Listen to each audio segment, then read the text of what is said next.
मला डॉक्टर भूषण यांना विचारायचं आहे की जसं आपण आजारी पडलो की डॉक्टरकडे जातो, आपल्या केस टाकली की आपण वकिलाकडे धावतो, तसं कधी आपल्याला कळतं की आता आपल्याला वास्तुकाराची आवश्यकता आहे आणि त्याच्यासाठी आपल्याला वास्तूमध्ये आता दोष असतात, निगेटिव्ह एनर्जी. कित्येक वेळा स्त्रियांना असं वाटतं की ओके, आपण खूप काम केल्यामुळे आपल्याला दमलो असू किंवा एनर्जी लो असेल किंवा मुलं कॉन्सन्ट्रेट नाही होते, त्यांचा अभ्यास नीट होत नाहीये, तर कधी आपल्याला लक्षात आलं पाहिजे किंवा काय त्याचे असे सिम्पटम्स आहे की आता मला वास्तुकारची आवश्यकता आहे की ज्याने माझे जे दोष आहेत ते चांगले होऊन एक पॉझिटिव्ह एनर्जी घरामध्ये. खूप चांगला प्रश्न विचारला. यामध्ये दोन गोष्टी फार महत्त्वाच्या आहेत. क्लायंट आहेत ना, आमच्याकडे येणारे जे फॉलोअर्स आहेत, क्लायंट्स आहेत, ते 2 ते 3 प्रकारचे साधारणपणे असतात. एक असतात म्हणजे डोंगराला आग लागली पळा रे पळा, काय का, म्हणजे आता सगळे प्रॉब्लेम चालू झाले, मग आता वास्तू कन्सल्टंट शोधा किंवा ॲस्ट्रॉलॉजर शोधा. कोणतरी रिकमेंड करतं की आमचं काम भूषण सरांनी केलं आहे किंवा यांनी केलं. असं ते रिकमेंडेशन्सनी आमचं 60 to 70% रिकमेंडेशन मार्केट आहे बेसिकली. आता सोशल मीडिया वगैरे सगळं हा आत्ता आला या 4-5 वर्षामध्ये, 5-7 वर्षामध्ये. तर तो एक प्रकार त्याच्यामध्ये आहे. दुसरं, काही क्लायंट्स आमच्याकडे असे आहेत जे खूप अवेअर आहेत या सगळ्याबद्दल आणि ते आधीच त्याचं प्री प्लॅनिंग करतात. तर ह्यामध्ये काय होतं, सरांना आधीच विचारून घेऊ, घर घेतलंय किंवा शॉप घेतलंय, बिझनेस करतोय, नवीन जॉब लागतोय का, काही एखादी गोष्टीला सुरुवात करतायत तर ते विचारून करतात. मग त्यावेळेला काय होतं, जे पुढे होणारं नुकसान आहे ते आपण आधी टाळू शकतो.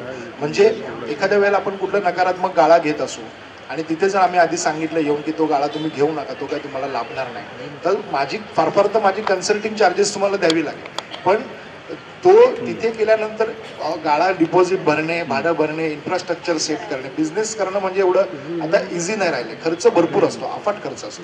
तर तो सगळा तुमचा आम्ही वाचवू शकतो. आणि त्याच्यामुळे काय होतं, तुम्हाला जे पुढे होणारं नुकसान आहे, पुढे होणारा जो त्रास आहे, तो डेफिनेटली त्याच्यामधनं क्युअर आपण करू शकतो. तर हा एक अवेअरनेसचा पार्ट आहे.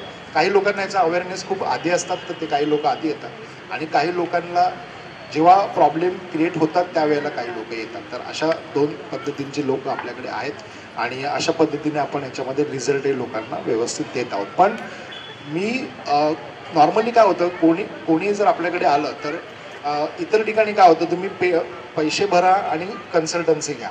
आमच्याकडे तसं नाही आहे. आमच्याकडे असं आहे की आम्ही काही गोष्टींचा तुमचा आधी स्टडी करतो. त्या स्टडीमध्ये जर आम्हाला वाटलं की एखादी केस रेज होत नाही आहे तर ती आम्ही घेतच नाही. ते आम्हाला आधीच कळतं, कारण हा सगळा अभ्यास आमचा ब्रह्ममुहूर्तावरती उठून करत असतो. अभ्यास आम्ही सगळं ब्रह्ममुहूर्तावरती उठून करतो, कन्सल्टिंग पूर्ण दिवसभर करतो. मग त्यामध्ये आम्हाला आधीच कळतं की ही केस घ्यायला पाहिजे की नाही घ्यायला पाहिजे. त्यामुळे आमचा सक्सेस रेशो हा आजच्या तारखेला 97.99% आहे. असं. आणि दुसरं पॉईंट त्याच्यामधलं असं आहे, जे पण शेवटी 2 ते 3% राहत आहेत ते केस माझ्या नाहीत, त्या केस देवाच्या आहेत. आणि देव म्हणतो तू माझ्या कामात इंटरफिअर नाही करायचं. मग त्याच्यामध्ये आम्ही काम करत नाही. मग त्यावेळेला काम करत नाही, आम्ही क्लायंटला नर्वस करत नाही. तर त्यावेळेला आम्ही क्लायंटला सांगतो की आम्ही तुम्हाला काही आध्यात्मिक मार्ग दाखवतो किंवा काही उपासना देतो, काही उपाय देतो, काही तोडगे देतो, ते तुम्ही करून बघा. जर तुम्हाला 1.5 ते 3 महिन्यामध्ये रिझल्ट मिळाला तर तुम्ही माझ्याकडे परत या. मग त्यात पण काही मग 50-50 आहे. मग काही लोकांना रिझल्ट मिळतो तर ते परत येतात, जे नाही आहेत त्यांना रिझल्ट मिळत नाही ते येत नाही. पण त्यांच्याबरोबर आपण डील नाही केलं.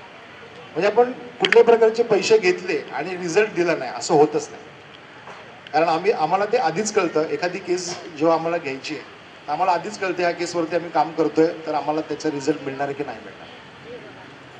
हे सगळे ज्या गोष्टी आहेत त्या खूप आम्ही ताऊन सुलाखून बनवलेल्या आहेत. गेल्या 24 वर्षाची प्रॅक्टिस एका सब्जेक्टमध्ये करणं इज नॉट बेसिकली जोक. तर ते श्री स्वामी.